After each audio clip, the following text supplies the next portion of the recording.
los temas de este sistema inquisitivo. Para ello, hablemos de esta situación. Entonces nos quedamos únicamente en los tipos de cárceles. Vimos un poquito del secuestro de bienes. No le alcancé a escuchar. Vimos un poquito del secuestro de bienes. Ah, ok, ya llegamos entonces hasta el secuestro de bienes. ¿Sí se entendió la figura? Bueno, obviamente vimos la prisión preventiva. Dijimos que la prisión preventiva era la regla en los procedimientos, donde lo común es que se te metiese a la cárcel, en lo que se hace el procedimiento, se te considerara reo desde ese momento y que la duración de la prisión podía ser muy variada. Días, meses o años, dependiendo el procedimiento. Muy similar a lo que ocurre actualmente con el tema de la prisión preventiva oficiosa. ¿Queda claro? También se comentó que el procedimiento de la prisión preventiva llevaba acompañada el secuestro de bienes. Bueno, en primer lugar, un embargo precautorio. Ustedes entiendan siempre que escuchen la palabra embargo precautorio, que ya no puedo utilizar mis bienes. ¿Estamos? Y este embargo es a favor del Tribunal del Santo Oficio. ¿Qué consecuencia tenía? Que este embargo iba acompañado de un secuestro de bienes. Entiendan ustedes lo siguiente. Hay embargo sin secuestro de bienes. ¿En qué consiste? En que yo les digo, bueno, te embargo tu carro, pero te lo dejo en tu casa. En el entendido que no lo puedes usar, vender y demás. ¿Sale? Pero tú lo vas a conservar. Un embargo con secuestro, ¿en qué consiste? En que te limito tus derechos de propiedad respecto de ese inmueble y me lo llevo. No te lo dejo en tu casa, sino que ahora por eso se llama secuestro, me lo llevo. ¿Queda entendido? En el caso del embargo del Tribunal del Santo Oficio, siempre iba a ser con secuestro. Ya no vas a poder usar tú las cosas, no vas a poder disponer de tu patrimonio. Entonces,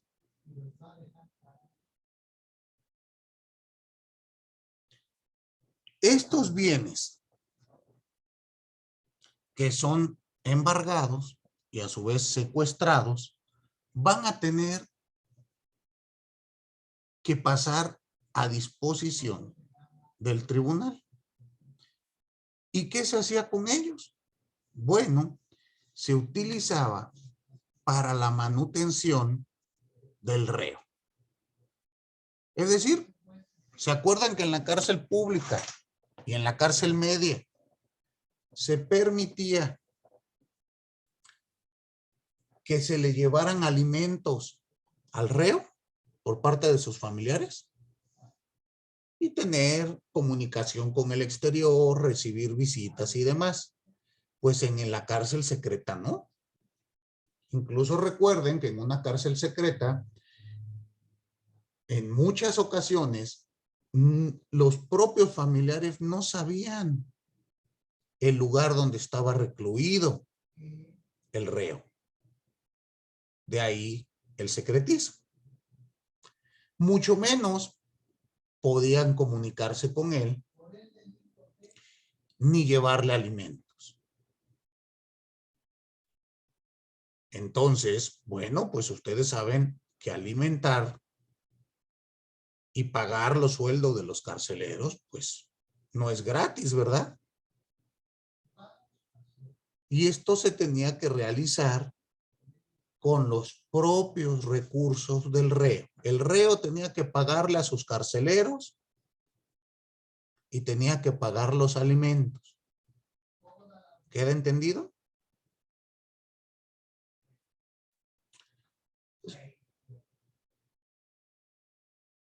Muy bien. Entonces, de aquí se empezaba a utilizar ese dinero secuestrado, esos bienes secuestrados.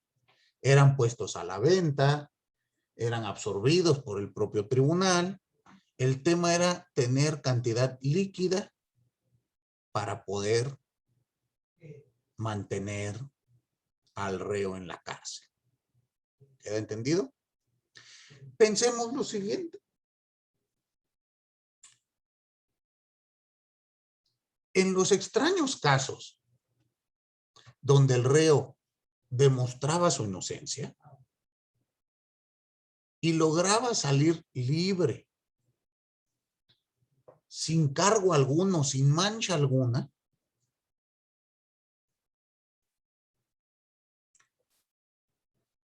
después de haber permanecido un largo periodo en la cárcel, pues obviamente, ¿qué va a decir? Devuélvanme mis bienes embargados, ¿no creen? Bueno, pues, primero que nada,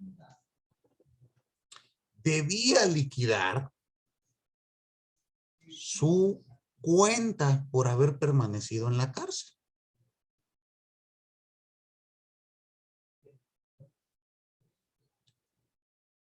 Y por lo tanto, el Tribunal del Santo Oficio le realizaba cuentas del costo que generó su encarcelamiento. Obviamente eran cuentas abultadísimas.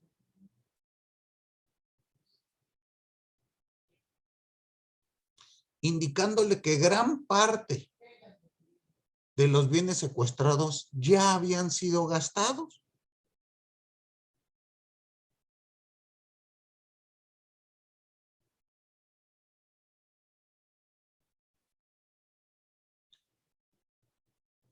El tribunal trataba de retrasar lo más posible el devolver la cantidad restante, o incluso al realizar estas cuentas, no era raro que se encontrara el reo con la sorpresa de que los bienes que le habían secuestrado no habían alcanzado y que incluso todavía debía más.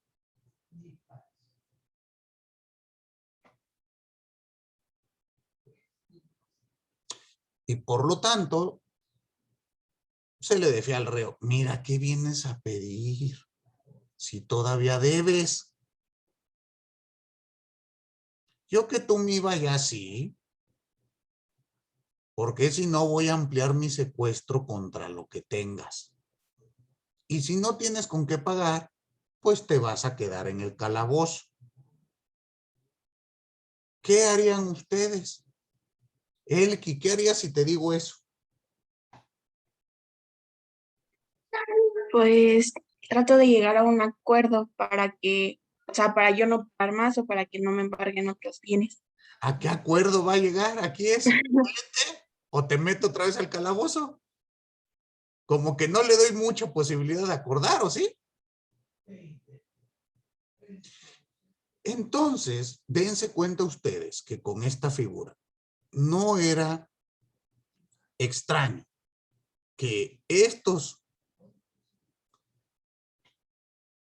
sujetos que quedaban libres, reconciliados con la iglesia,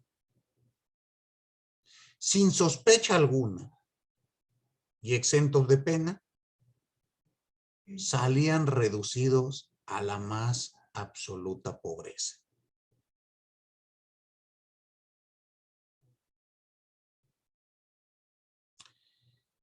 Entonces,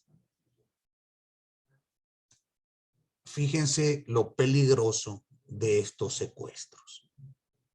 de este embargo de bienes. Y les comentaba, pues esto no ha cambiado mucho, ¿sí? ¿Alguno de ustedes conoce alguna persona que haya estado en la cárcel sus buenos años y que haya salido absuelta o no? ¿Ninguno? ¿No conocen a nadie que haya estado en la cárcel?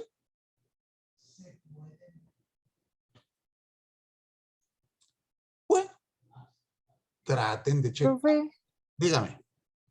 en la clase pasada usted había hablado de las brujas de Salem y ahorita que está diciendo eso, me acordé que, bueno, cuando pasó todo esto, creo que fue en Massachusetts, pues sí, a las mujeres primero, o sea, las torturaban y ya si resultaban ser, pues, inocentes, pues todavía se quedaban en la cárcel porque no tenían para pagar y pues terminaban muriendo ahí en la cárcel. Exactamente. ¿Usted vio la película Las Brujas de Salem? No, es que hay un podcast de unos chicos que hacen como, recopilan las historias, como que les resultan interesantes y lo escuché hoy en la mañana porque me acordé de Ah, las brujas de Salem. ¿y en el podcast hablan de las brujas de Salem? Ajá, hablan de pues toda la historia, la Ah, resumen como en una hora y media. mire, pues si quiere mandárselo al grupo para que los compañeros lo escuchen, porque yo ya estoy desfasado, ¿verdad? Eso de leer un libro ya es como que maestro, por Dios, ya lo tenemos en podcast. Entonces, compártame el recurso para que yo conozca estos nuevos elementos y pueda recomendárselo a mis alumnos. A lo mejor es más amigable, así como usted lo está escuchando. Bueno, pues tal como nos lo acaba de decir Fernanda, si no tenías para pagar los gastos ocasionados por tu encarcelamiento, te quedabas en la cárcel. Entonces, les decía yo, no hemos cambiado mucho de varios siglos para acá. Hoy en día no es infrecuente encontrarse con muchas personas que pasaron años en la cárcel y salen sin dinero, sin familia y ya con la mácula de haber pisado la cárcel. Entonces, hay que analizarlo, ¿no? La figura de la prisión preventiva y el embargo de bienes precautorios, creo yo que son herramientas que se deben de utilizar con mucho cuidado. Hoy en día me parece que existe un abuso de ambas figuras y se traduce en violaciones muy frecuentes a los derechos humanos. ¿Queda claro esto? Por favor, ténganlo ustedes en mente, porque al rato les van a decir que viven en un país maravilloso, que todo es bonito, que ustedes salen y ahí está la justicia y que si se portan bien van a salir inocentes y les hará justicia. La estatua que está afuera con una balanza y una espada. Bueno, no se crean eso así, ¿eh? ¿Sí queda claro o no? El proceso se puede utilizar como un instrumento para reprimir. Y estas figuras son precisamente parte de esa herramienta. Veamos entonces qué ocurre ya después de todo esto. Hay que entrar a la etapa de las audiencias. Seguimos en el periodo de instrucción, pero ahora vamos a ver las audiencias. En rigor, de verdad, el nombre del proceso son moniciones. Repito, moniciones. Entendido como una palabra más cercana a nuestro uso del lenguaje actual, decimos audiencias.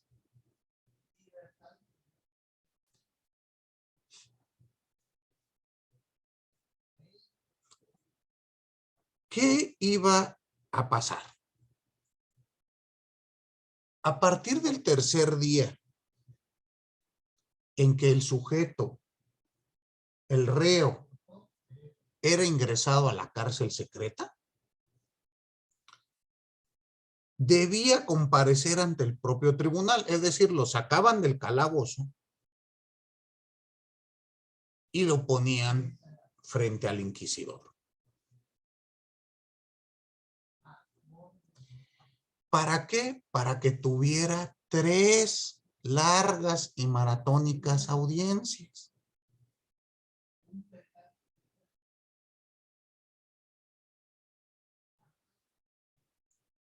Llamadas moniciones. En estas audiencias, ¿qué iba a ocurrir? En primer lugar, se le amonestaba para conducirse con verdad, es decir,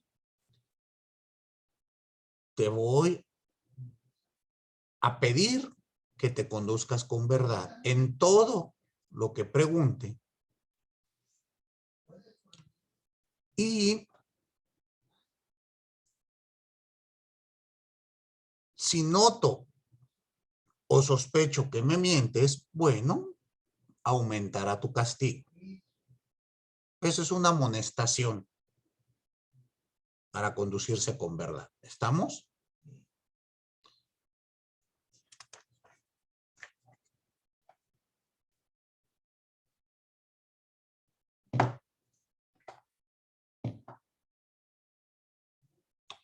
Por lo tanto,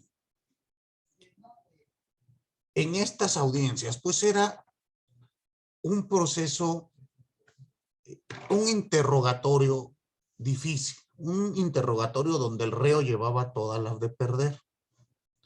En primer lugar, se le decía, confiesa tus pecados. Recuerden, en este momento el sujeto no sabe ni de qué se le acusa, ni quién lo acusa, ni qué testigos deponen en su contra. Únicamente se le indica confiesa.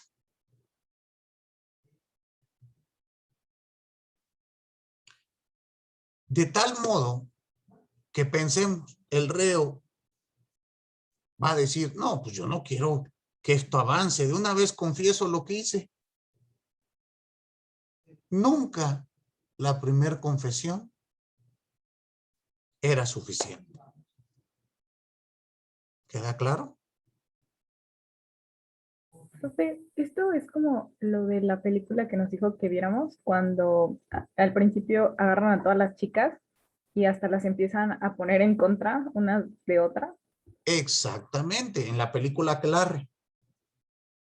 Por eso les recomiendo esa película porque ahí ustedes van a ir encontrando todas estas etapas. La primera etapa, la primera audiencia, la primera monición es precisamente esta.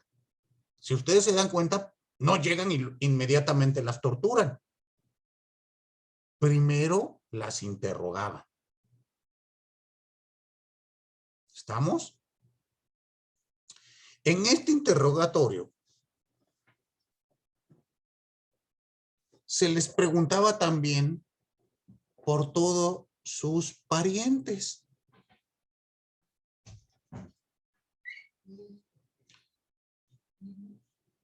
Por su genealogía.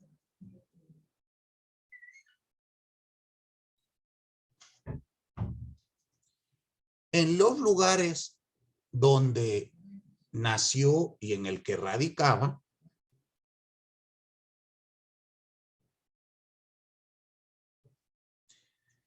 Y toda esta información resultaba muy importante para el tribunal.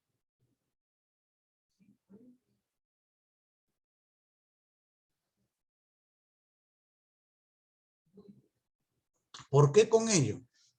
Se pretendía establecer los antecedentes y la limpieza en la sangre del reo. su linaje.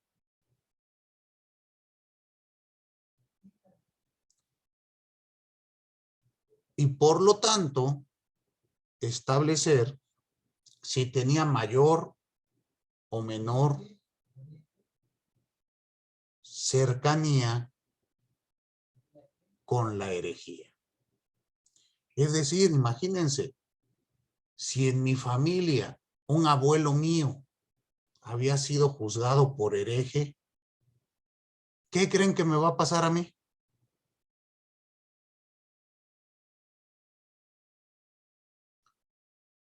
O si mi familia había llegado de alguna comunidad o país de estos que se les consideraba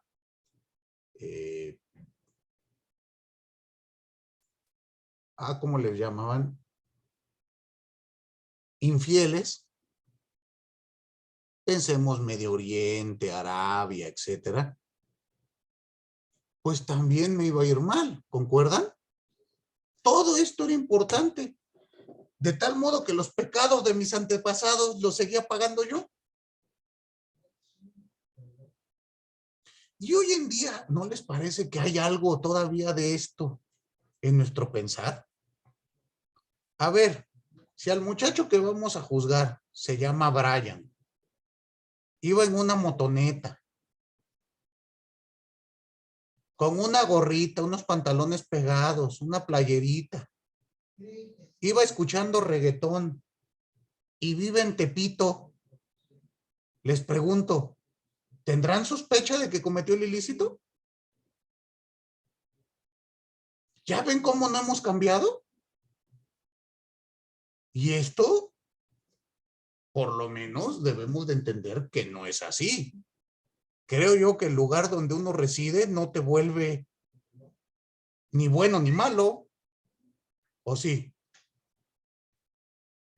Pero es parte, creo yo, de la naturaleza humana. Porque esto se ha dado en todos lados, se da no únicamente en México y se seguirá dando en todos los tiempos. ¿Están de acuerdo?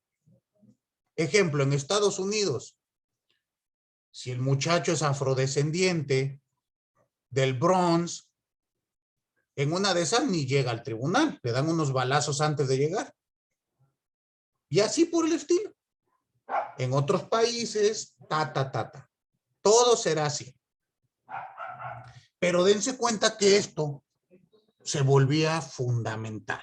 Bueno, posteriormente, en estas propias audiencias, se le interrogaba referente a, bueno, no se le interrogaba, se le exigía recitar las oraciones básicas de la fe. Es decir, el Ave María, el Credo, el Padre Nuestro, los mandamientos, los sacramentos, etcétera, etcétera, etcétera. Y de tal modo que cualquier olvido o error al recitar estas oraciones aumentaba la presunción de falta de afecto a la verdadera fe. Es decir, si yo no recitaba correctamente el Padre Nuestro,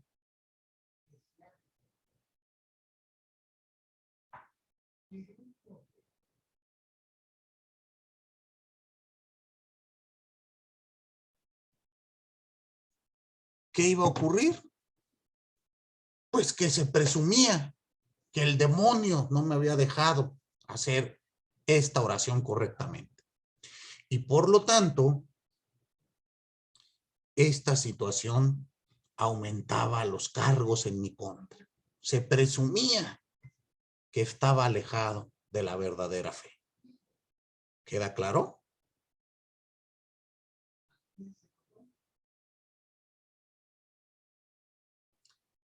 Por lo tanto, Después, bueno, esto que les acabo de platicar se realizaba en 3 diversas ocasiones.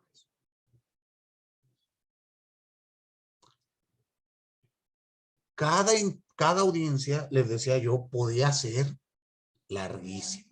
El interrogatorio podría ser muy largo. En la película que les comenté, ¿alguien más vio la película aparte de Alejandra? Usted, José Antonio, y los demás no han tenido oportunidad. Muy bien. Alejandra, usted notó que en la película incluso llega el momento en que los reos, las reas, le dicen al inquisidor, es que eso ya me lo preguntó como 20 veces y 20 veces ya le respondí. ¿Sí lo notó? Sí, profe. Y dense cuenta que era un interrogatorio. Precisamente estas audiencias estaban hechas pues para fastidiar, cansar al reo. En primer lugar, al ser una cárcel de naturaleza secreta, pues no existía comodidad para dormir. Dormían muy poco o lo poco que las dejaban dormir. Vivías en un estado de incertidumbre total. Y el cansancio físico sumado al cansancio emocional, pues muchas veces ocasionaba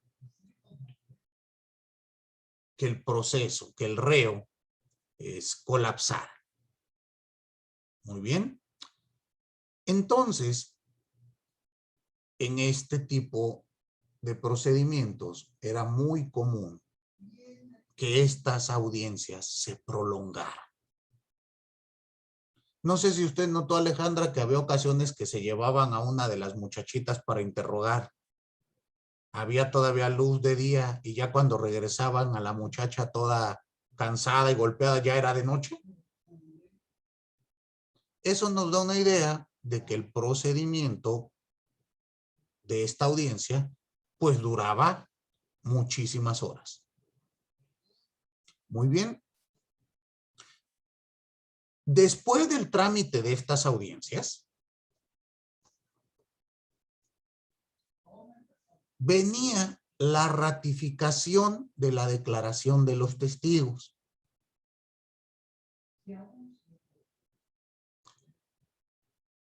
Recuerden ustedes que ratificar quiere decir que el testigo se presenta ante el inquisidor y le dice, esto que declaré, ¿se acuerdan que había una suma informatoria?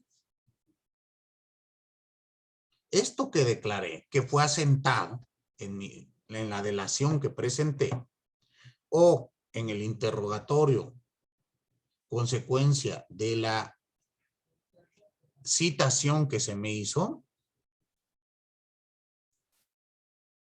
es la verdad. Y por lo tanto lo ratifico. Lo ratifico y debe de ser tomado como cierto. ¿Estamos? Entonces, ¿qué íbamos a tener en este momento? Recuerden, 3 testimonios, 3 testigos conformes hacían prueba plena. Más la sospecha.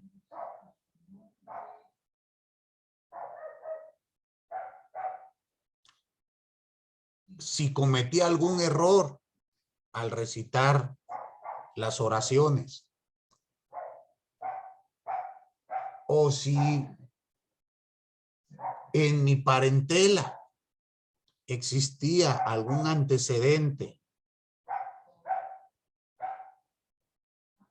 que pudiera alejarme de la fe, pues sumaban la presunción de falta de afecto a la verdadera fe. Por lo tanto,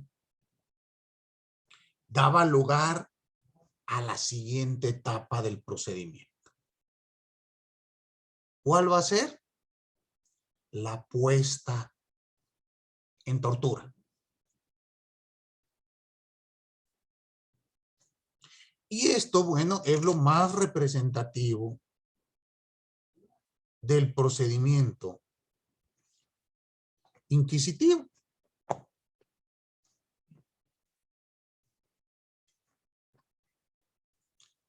¿Qué es lo que vemos siempre, no? El sujeto ya en el potro, colgado o sufriendo algún tipo de tormento. Bueno, ¿qué pasaba en esta etapa? Se llama de publicación y puesta en tortura. Una vez que se han realizado las diversas audiencias, el fiscal, que es el que se encarga de realizar la acusación, por eso hoy en día ya saben, sí saben ustedes que se le sigue llamando fiscal, ¿no? A quien realiza la acusación en un procedimiento penal, fiscal o ministerio público. Pero en el procedimiento español, recuerden que fiscal es una palabra que viene del castellano, ministerio público es una palabra que viene del procedimiento francés. Por eso en nuestro país hablamos de ministerios públicos, en virtud de que tuvimos el segundo imperio mexicano, pues fue francés. Eso sí se acuerda. ¿Ok? Pero en este momento, el fiscal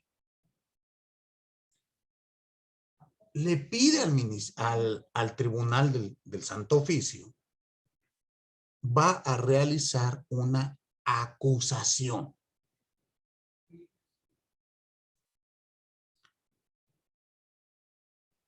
La acusación se va a realizar mediante la lectura que realice el fiscal frente al reo y ante el tribunal. En esta lectura lee el escrito de acusación.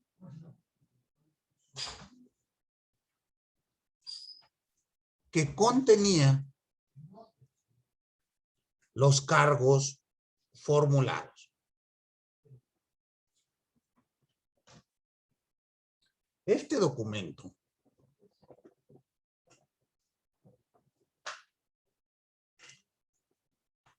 contenía datos que se consideraban importantes.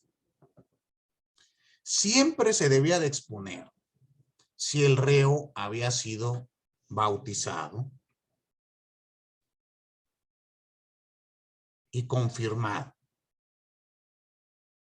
Siempre. De tal modo que si alguien no estaba bautizado, pues ustedes imaginarán que esto era una pena prácticamente inmediata. Conforme al dogma católico, pues si no estás bautizado, pues todavía tienes el pecado original, ¿no? Y estás fuera de la Iglesia Católica. Entonces eran importantísimos.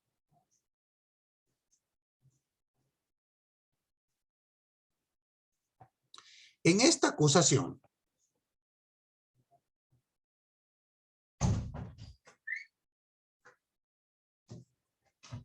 siempre se establecía que los hechos, motivos o que motivaron la misma,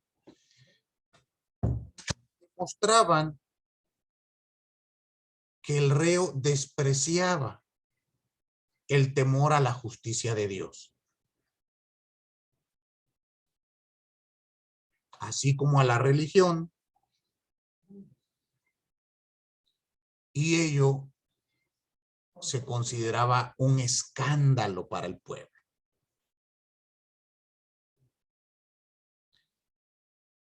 Traería como consecuencia que fuera condenada su alma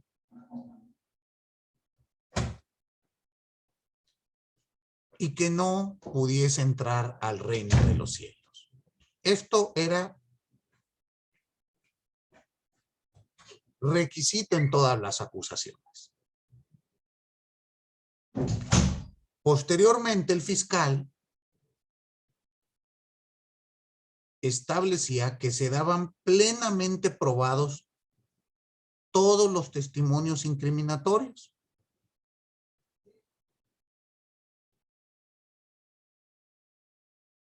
Y que no se había detectado ninguna atenuante en el caso.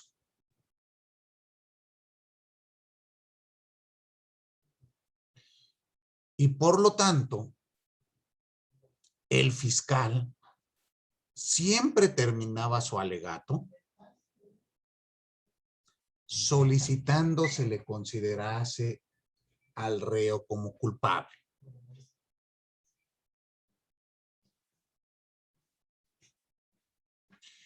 Y por lo tanto, le pedía al tribunal que pusiera al reo en cuestión de tortura. Y aquí es la siguiente etapa. La primera, que es la publicación, es lo que les estoy explicando. La acusación. Vamos a publicar de qué te acuso. Obviamente publicación para el acusado, para el reo. ¿Estamos? Terminaba de leer esta acusación y venía la siguiente etapa. La puesta en tortura. Llamada en cuestión de tortura ante el tribunal.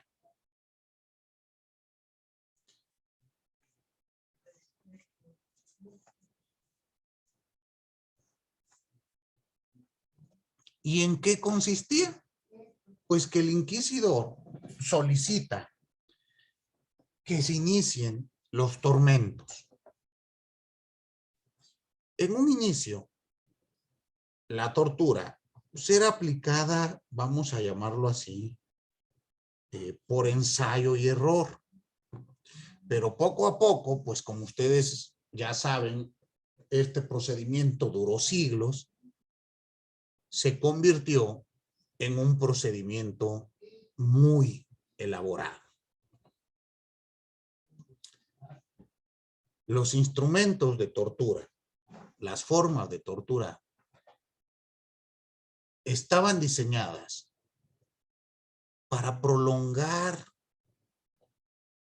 la mayor parte del tiempo el sufrimiento, impidiendo incluso que el reo se desmaye. Y si se desmayaba, se reiniciaba el tormento.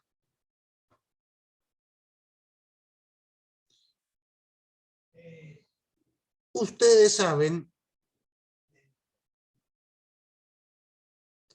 que existieron diversos instrumentos de tortura, ¿no? La polea, el agua, los hierros incandescentes, etcétera, etcétera, etcétera. Paulatinamente, la tortura se fue estableciendo en un único instrumento. El potro. ¿Ubican ustedes qué es el potro como instrumento de tortura? ¿Nunca han visto una película donde tienen agarrado a un sujeto con brazaletes de piernas y brazos y lo van estirando? Ese es el potro.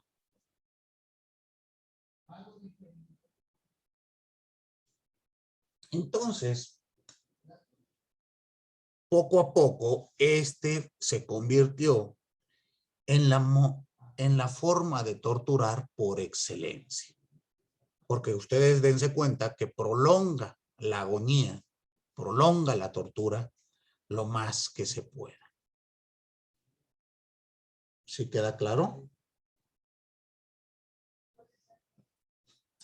Fernanda, veo lo que compartiste es el podcast Leyendas Legendarias. He escuchado hablar de él por mis hijos. Nunca me he puesto a escucharlo, pero bueno, lo escucharé. Espero que a los demás les sirva para que vayan escuchando poquito de lo que hemos platicado. ¿Sale? Ahora, ¿qué pasaba después de esta tortura? Pues en las torturas se le iba o se le sigue realizando este interrogatorio para que declare. Recuerden ustedes que lo que se busca es obtener confesiones.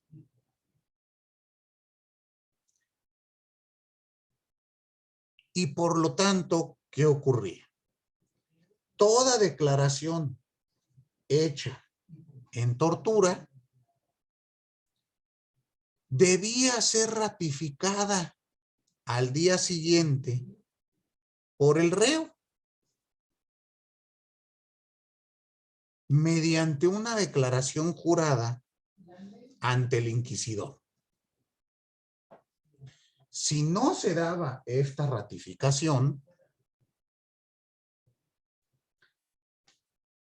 la declaración carecía de valor. ¿Queda entendido esto?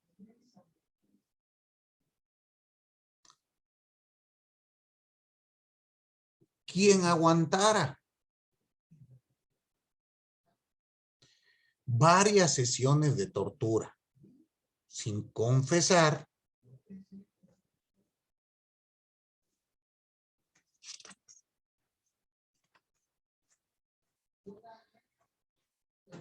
tenía a su favor u obtenía una presunción de inocencia.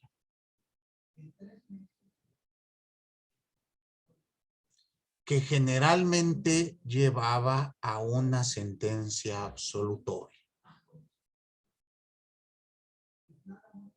Pero para que esto ocurriera, tendrías que aguantar varias sesiones de tortura.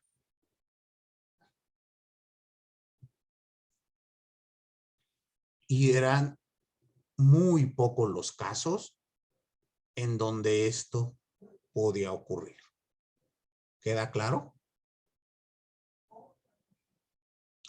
Y entonces a esto se le conoce como un periodo, vamos a llamarlo de prueba diabólica o prueba bárbara,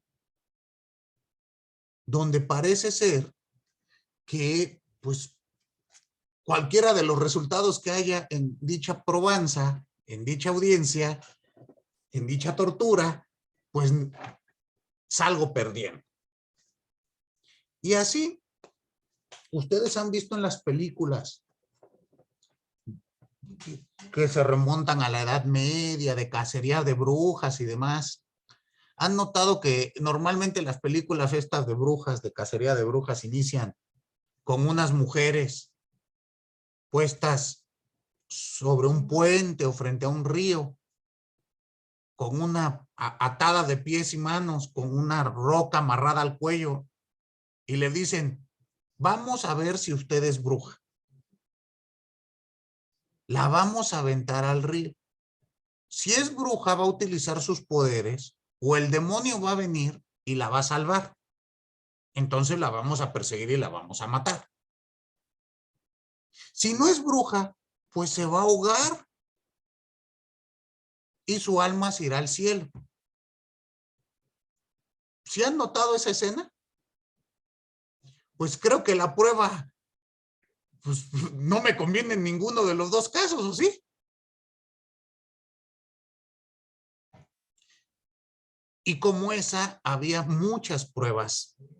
Reitero, se les denomina bárbaras o diabólicas. Otra prueba era la del hierro al rojo vivo o el hierro incandescente. Se ponía a calentar una barra de hierro. Una vez que estaba al rojo vivo, se le pedía a la persona que sujetara con ambas manos este hierro al rojo vivo. Lo tenía que sostener 1 minuto. Después lo soltaba, se le vendaban las manos y pasados, no recuerdo ahora, 5 días, se retiraban las vendas. Si no tenías llagas en las manos, quemaduras, quiere decir que no eras culpable, porque la gracia de Dios te había protegido. Si por el contrario tenías quemaduras, había presunción de culpabilidad. Pues también parece ser una prueba donde difícilmente puedo salir libre, ¿no? Y aquí, dense cuenta que también eran pruebas que caían en lo subjetivo, en el contexto. No sé. Habrá personas que a lo mejor tocar el hierro incandescente les sacaba ampollas de una consideración o de otra porque se calificaba hasta el tamaño de la ampolla, la forma de la ampolla, todo eso era valorado. Y a lo mejor habrá otras personas que pues, sus ampollas no fuesen tan graves en virtud de su trabajo, ¿no? Piensen, a lo mejor esta persona trabajaba de herrero, pues estaba acostumbrado al tipo de calor, a ese tipo de quemaduras, a lo mejor ya tenía callo. ¿Sí les parece que esto puede ser cierto? ¿Alguno de ustedes, cuando va a comer tacos en la calle, se ha dado cuenta que los taqueros agarran la carne del aceite y la pican? ¿Ustedes podrían hacer eso? Pues yo. A mí me brinca una gotita de lo que están picando y me arde. Y así por el estilo, ¿no? O las personas que están haciendo quesadillas o demás, yo veo que sacan la tortilla del comal y como si nada, yo le doy la mordida y me quemo. Entonces, bueno, esto se convierte en un periodo de prueba bárbara. Y el único modo, decía yo, en los pocos casos que esto llegase a ocurrir, sería aguantar la tortura sin autoincriminarse. Alejandra, ¿usted notó en la película algún ejemplo de esta prueba bárbara? Sí, pues las torturan. Pero ¿cómo la torturan? ¿En qué consiste esa prueba bárbara?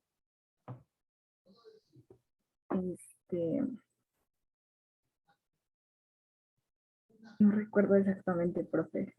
No se acuerda.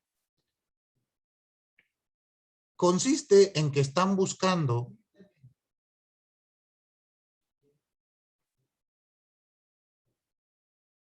la marca del demonio. Y para buscar la marca del demonio, lo primero que hacen es rapar a las mujeres. Les cortan el... De la marca del demonio, lo que yo estaba escuchando era que si tenías un lunar o algo así lo consideraban como la marca del demonio, porque si se supone que si tenías animales, pues esos animales eran como el demonio. Entonces de esa forma los alimentabas o algo así era. Exactamente, la marca del demonio podía ser un lunar, una verruga, una cicatriz. Pero fíjense cómo viene aquí la prueba bárbara. Para encontrar la marca del demonio, te vamos a clavar una aguja de 3 centímetros en tu carne para ver si es la marca del demonio, porque el demonio es tramposo y a veces esconde bien la marca. Por lo tanto, lo primero que hacían era despojarte de tu cabello, de tu pelo púbico, porque a veces el demonio escondía la marca cerca de los genitales. Y para ver si esta era la marca del demonio, vamos a clavar una aguja, porque en donde está la marca del demonio es insensible. No te va a doler. ¿Eso mismo dicen en el podcast, Fernanda? Ah, bueno, pues está bien investigado. ¿Y esto pasa en la película, Alejandra? Y entonces, imagínense, los van a agarrar de alfiletero. Y si te ven un lunar, te clavan una aguja. Pues lo normal es que grites, ¿no? Imagínense una aguja en los genitales.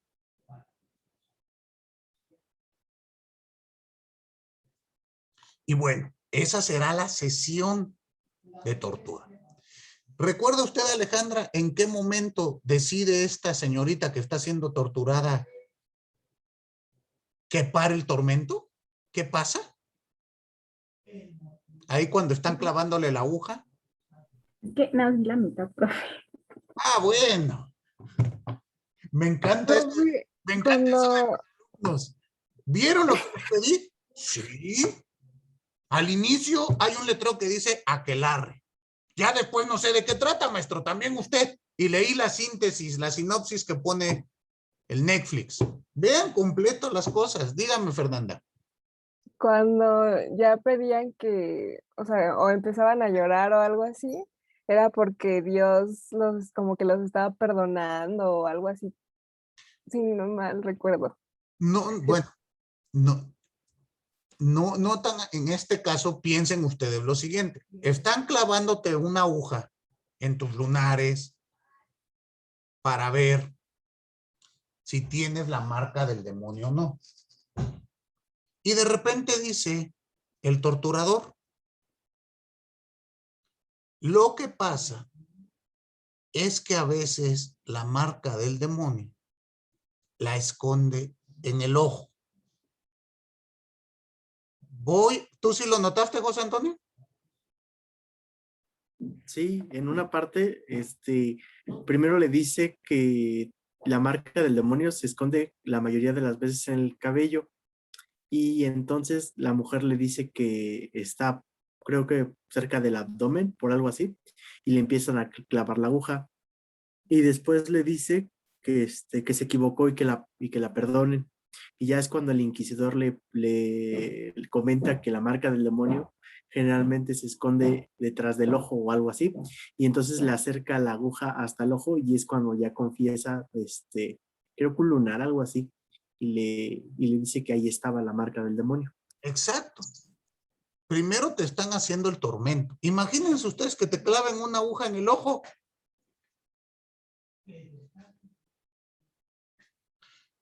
Ante ello que dice, no. Ya sé dónde está la marca del demonio. Y le dice en lunar, no recuerdo en qué parte del cuerpo. Al clavarle la aguja, pues ella se traga el dolor, se muerde un labio para no gritar, e incluso comienza a cantar. Y aquí es lo que viene, Fernanda. Del dolor empieza a cantar en una lengua propia de su comunidad y pues se le salen las lágrimas del dolor. Esto es tomado como una prueba irrefutable de su culpabilidad. Dense cuenta ustedes que son procedimientos en los que difícilmente puede salir alguien libre.